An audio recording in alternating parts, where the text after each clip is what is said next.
立法院會今仔日三讀通過南北黨團的離校未來考照條例，規定政府要為18歲以下囡仔開一個考照，在個囡仔出世時就先撥6萬塊入去，一直到18歲，逐年攏總會撥6萬塊，等於是講，這每一個囡仔到18歲，至少會有114萬。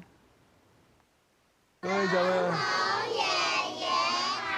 哇！各位小朋友，大家好。總統羅清德二是到高雄海港幼兒園為囡仔講繪本，也向家長說明育兒政策，希望減輕家庭負擔，讓少年世代加結婚加生囡仔。不過，同一時間，立法議會表決大戰，最後三讀通過由國民黨團、民眾黨團共推的《台灣離校成長甲未來孝護條例》。台灣兒少成長及未來賬戶條例制定通過。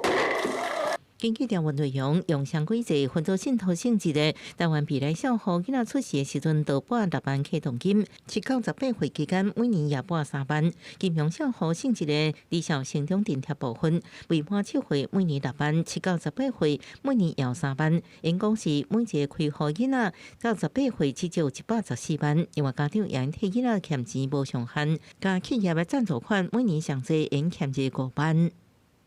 少子化已經是台灣非常嚴重的國安危機。希望中華民國在台灣生長的每一位孩子都能夠得到國家的支持的力量，為我們孩子所存的第一桶金，能夠以法律的位階來奠定。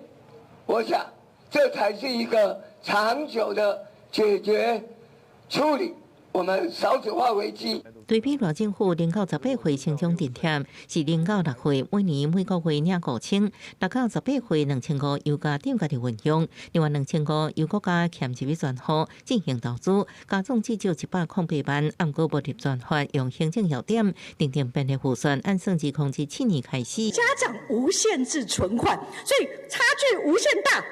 到底是利息、稅收要多少？沒有人知道。所以，我們從預算法的角度，我們反對；從設計的角度，它也不便民。民進黨團批評阿北版本造成貧富差距繼續擴大，而且兩套考照規則複雜，恐驚會讓行政定數甲管理成本增加。記者綜合報道。